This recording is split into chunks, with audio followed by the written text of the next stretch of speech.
Okay guys, welcome back to the channel. So today I'm going to be talking about the Akechi clan, and while they don't technically have a rise and fall, because you could argue that they don't really have a rise, we're going to lump them in with the rest of the series. And so let's start with the strengths of this clan, right? Actually, before I start, I should say that to get this start here, you just go to the 1582 starting date, of course, choose Nobunaga, and just let the clock go for 1 month. And then the event will trigger where Honganji happens, and after that, you'll get a choice between which of the 4 Oda retainers you want to take over, or play as, I should say. So you can choose Nobukatsu, Mitsuhide, Hideyoshi, of course, or Katsue. So that's how you get this start here. So just in case anybody's wondering, it's not immediately apparent, but yeah, just click 1582, choose Nobunaga, and just let the timer run for exactly 1 month, and then the event should play out. There might be a little bit longer, maybe a month and a half, something like that. So also, if you haven't subscribed already, make sure you subscribe to the channel. We're gonna have more content for Nobunaga's Ambition coming down. Right now I'm doing the Imagawa playthrough. Those are live streams, and we're also uploading a Shogun playthrough as the Ashikaga clan. That's coming out bit by bit as well. So yeah, so with that being said, let's talk about the strengths of this clan, right? I know it looks grim, but let's start on the positives.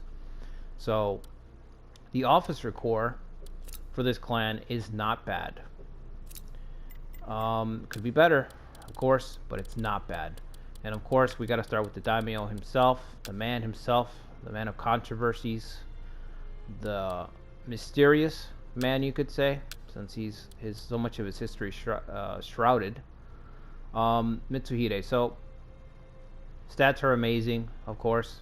His tactic is solid. I would say for a higher tier tactic, these gold-plated ones are like leveled up versions of normal tactics.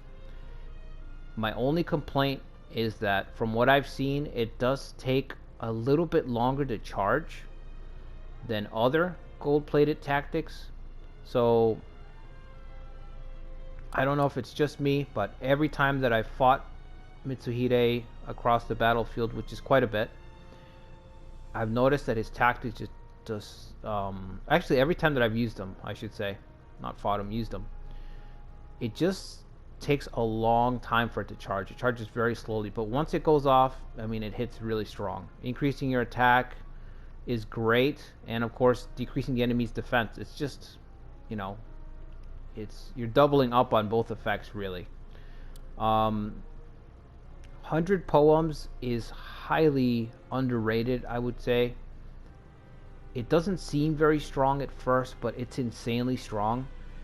You're going to have Mitsuhide, you're going to find yourself using him for everything. From building castle town facilities to the policies, as it says. When he's a retainer, he has submissions that are excellent as well. Just to show you guys real quick, for example, let's say I'm going to build something to show you how crazy effective this is. He basically becomes your builder. So let's say we want to build the training grounds, right? Because that's what the situation would call for.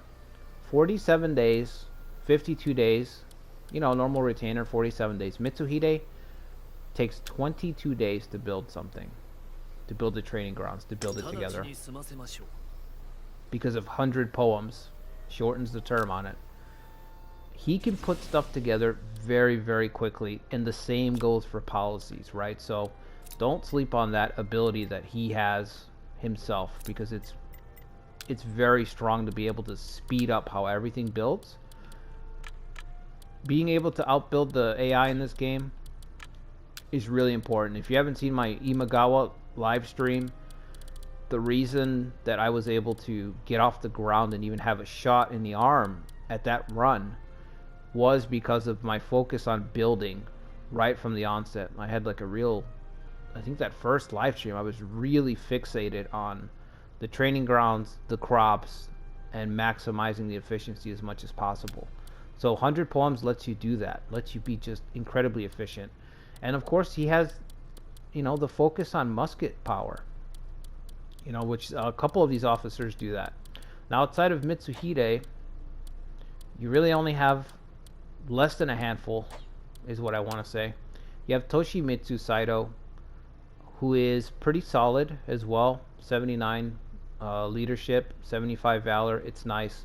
He has on the offensive, which is great, increases units attack. But unfortunately, he has the worst tactic in the game, interfere. Interfere is awful. Decreasing enemy mobility is so useless. It may as well be blank. Okay? Absolute waste of a tactic. I've never found, you need to jump through so many gymnastics to find a use for this, where just doing anything else is more useful. You have to go so far down the rabbit hole to find a way to use interfere. Worst tactic in the game. I mean, I try not to talk about it ad nauseum every time, but it's hard not to because it's so throwaway. So that really holds him back. But in this force, his stats are enough to shine. His stats are high enough to where you're gonna need Toshimitsu. Not to mention his rank. He's a captain rank, so that's great as well. That means he can be in charge of a castle and all that, which he will be. Then you have Mitsuhide's son, Hidemitsu. Hidemitsu is excellent. A well-balanced stats, 74. Leadership is solid, 82 solid. His tactic is excellent. I think that's the best part. Enemy unit stamina decreased. So being able to decrease your enemy stamina occasionally, like every time that pings and goes off, it takes a chunk, and it basically makes it so that Hidemitsu can win a one-on-one battle. If he's fighting a similar force, similar stats, he's always going to win, because he's going to tire out his opponent a lot faster than he gets tired out. And in this game, stamina is pretty much everything. A unit with no stamina is just a dead unit. Which is cool. Just like real history. If you're exhausted, it reminds me of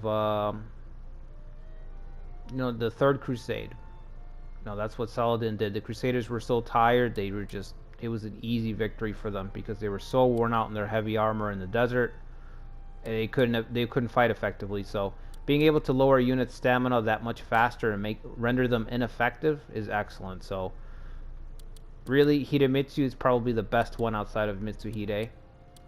Now, outside of these three, it dramatically falls off until you hit the ace in the hole. The RNG ace in the hole that I call. The butcher, Saiso Kani. This guy is, I don't know, RNG in a box. This guy feels like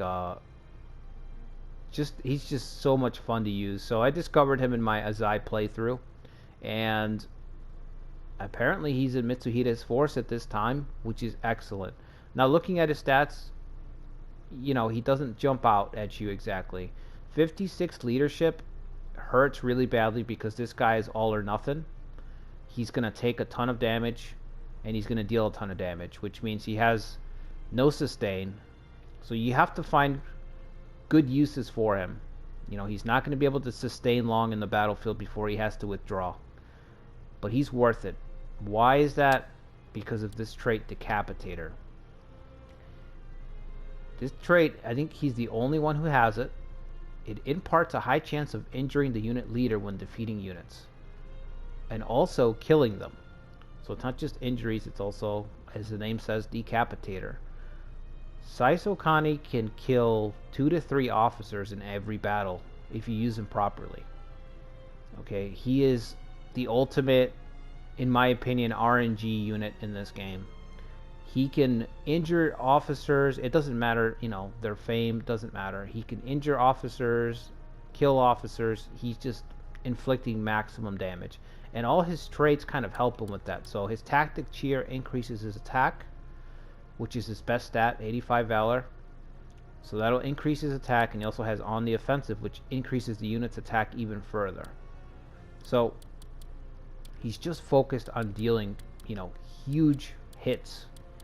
And this is the guy that you're going to want to maneuver your forces during battle to make sure that he's the one destroying units, so that he can hopefully kill some officers, really hurt your opponent when you rout them. Okay, so I'm really, when I do get around to playing as this faction, I'm really excited to use Saito again. He's an excellent officer. He's ultimate RNG. If you like RNG, you're gonna have a lot of fun using this guy. And outside of that, 85 Valor is still pretty high. I think it's the highest in this force, as a matter of fact. So that's about it. Those 4 officers are the strongest ones. Outside of that, it really falls off. Another thing this force has going for it is the focus on muskets. So a lot of the officers have muskets, and you have, because of your son, you have access to, I'll show you guys right here, the musket supplier, which will increase musket level by 3. So you can easily have your muskets, firing off at level 4, level 5 in this force, which is kind of crazy. Yes, you do take a hit to gold income, but that's very, very small, because in the beginning of this run as the Akechi forces, you're going to be fighting for survival. So getting this musket power is huge. Another thing is you can get Code of the Samurai. Code of the Samurai is pretty much mandatory, because what it will do is give you this mean preservation, which will increase officer loyalty as long as they have a domain. Okay. The reason you need that is because a lot of these officers are not very loyal. Especially, like, most of these guys are, there's a good chunk of them that are right on the threshold. So you can see here, 1, 2, 3, 4, 5, 6. 6 officers that are 1 away from being blue. So getting this mean preservation right away and improving, look at this, loyalty, all this loyalty concerns. Getting this higher by 1 is going to be a huge swing. Not to mention you can instantly upgrade it to 2. So the musket power is I would say the second greatest strength of this force. Actually, it's the third greatest strength. Let me tell you what the second is. The second is pretty simple. It's just the economy. The fact that you're in the you have Ninjo Palace, you have Asuchi Castle over here. You just have a lot of former capitals. The Azai capital, the Rokaku capital, and the Shogun's capital. Your treasury, your potential for big economy as this force is really limitless. I mean, if you can hold out, if you guys, if you haven't seen the Shogun playthrough on the channel, you would know that all this here is worth a ton of gold. You just have to hold it just for a bit. Especially Ninjo Palace. Ninjo Palace, you could build this. Oh, well, it's got 10 slots. I think I had showed it earlier, but it's a massive territory, and so you can get commerce going very, very quickly. And of course, being able to have the commerce. I mean, even if you're going to go into the red, you can see the treasury is already at 30k, but that will allow you to instantly, as this force, ramp up faster than the AI. So right away you can say, let's pick up gunnery, let's get standing army, let's get a training grounds built in every castle. You can just go very heavy on military right from the jump and start developing your muskets and all that. And yeah, you might go into the red in the short term, but these territories are so rich that you will make up for it later on down the road. You can focus on your survival and worry about your economy later, because you have the lands for it. I can't stress that enough. These lands are so rich in resources. So that's about it. That's the end of the strengths. Now the weaknesses of this faction. And I'm going to try to keep this short because I don't want this video to go on too long. But the main weakness in a nutshell is just that, Mitsuhide is the slayer of Nobunaga, so he's earned the ire of all the big forces around him, all the other Oda forces. So of course Nobukatsu's Nobunaga's son. So as you can see there, he's going to have a grudge against you, and he has a massive force. And Katsue, of course, same deal here. He's going to have a grudge against you. But your main antagonist, the antagonist to your to Mitsuhide, is going to be Hideyoshi. Hideyoshi is just going to non-stop charge at you, and he's very strong. He has all of his best retainers right now. Yeah, the main weakness of playing as the Akechi is just that the situation. You cannot negotiate with any of these forces. You know, you can't even, I don't think you can give them tribute. You know? Let's see. Yeah, cannot improve diplomatic stance. It would make sense if you could. So, outside of just saying, you know what, let me just, I don't know, turn off diplomacy or, you know, editing the game, you're not going to be able to ever be at peace as this force. You're going to be constantly fighting for survival, for relevancy. You're going to be looking for these, you're going to be fighting these pitched battles with authority at stake all the time. And you're going to need to win multiple battles. You know, not a handful. You're going to have to win a lot of authority battles in order to turn the tide. So it's a really, really difficult position. That's the hardest thing about this force. It's just the situation. It's not necessarily, you know, that the officers aren't too bad. Although, let me tell you, since I'm touching on that, the officers completely fall off a cliff as well. You know, once you get past Hidemitsu here, look, that's a 10-point jump, guys. 73 leader, Hidemitsu's here, that's number 3. 73, 63, and now we're down in the 50s already. 1, 2, 3, 4, 5, 6. And we have 9 castles, okay? It's crazy. Valor is probably going to be the same thing. Okay, it's a little bit better in battle. It holds up a little bit before it dips into the 50s. But the point remains, there is just, like I said, you have less than a handful of solid officers, and then it just completely collapses. It's absolute trash on the bottom here. Some of these guys are just, well, that guy has confused at least, but some of these guys are just unbelievably bad.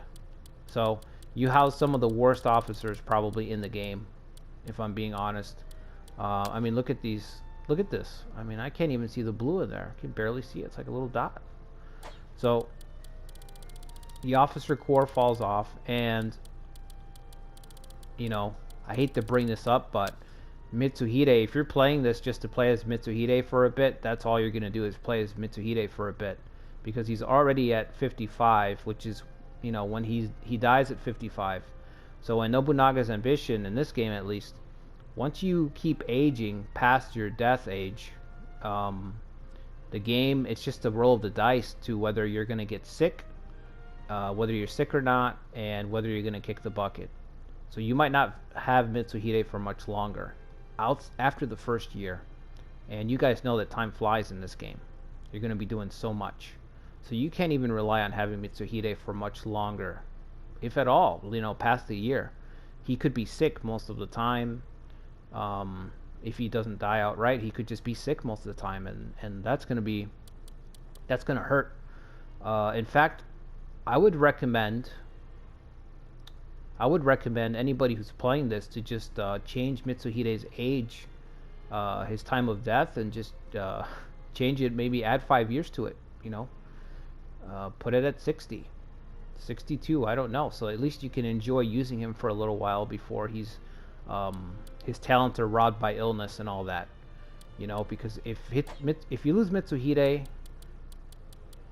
oof, you know, these officers are already, it's already in a rough shape. But without Mitsuhide, I just feel like it completely falls apart. You know, he's holding everything up. He's doing so much for this force, and yeah, it just falls apart. So that's another knock against it. Mitsuhide is on a time clock already, you know, right away. And I imagine other officers are as well, since this force collapses. He's not the only one who dies when his rebellion fails. I'm sure his son and all that by extension. So that's another thing I'd tell people to maybe consider adding on a few years so that your officers can live a little longer. And speaking of that as well, of the officers, you only have 30, and so you can't really control all these territories. effectively.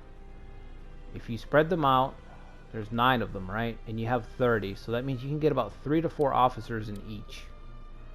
Actually, 3 officers in each, maybe a couple with 4 officers. And because of the situation, you need officers everywhere. There's no territories. You could have Ninja Palace almost empty in theory, but it's your best territory, so you want to develop it quickly. So you see the problem here. You're spread too thin, and you're undermanned everywhere. So I actually wish that Koei would have given him, I don't know, more officers, more soldiers. I don't know. But you're spread very thin, you know, not just numerically, but also in the officer corps. And with Mitsuhide and maybe his son kicking the bucket very quickly, the situation is just going to deteriorate even quicker internally. So yeah, I'd say that's about it. I mean, the real negative is just that. It's just a situation. You're at war with everyone, and time's ticking. Now, there is kind of a sliver of hope. As soon as about a month or 2 after, you will fight the pitched battle with Hideyoshi, and if you can win that battle, I think these 2 castles will switch over to your side. I don't know if the officers do, but you will get these 2 castles. Maybe 1 or 2 officers. So your situation can improve a little bit. I also think the Tsutsui clan will ally with you. So you'll have a small ally here on the bottom. I don't know that changes anything. I think, but the focus is, if you do win the battle against Hideyoshi, you will at least get these 2 territories. I think for survival, though, it's still, it's still a tough proposition. So yeah, I think that about covers it. This is a great clan for really just seeing how long you can survive. It's a very difficult clan. I've never survived as Mitsuhide in the older games. I will be trying it as one of my live stream runs eventually. I'm not sure if it's going to be the next one yet or not, but I am looking at it for sure, because I would like to try to make a run here. But it is a fun challenge to choose this clan and to try to survive for as long as you can. It's constant battles, and you can't just win your battles, you have to win big. You have to be triggering authority every other battle so that you can buy yourself enough time to survive.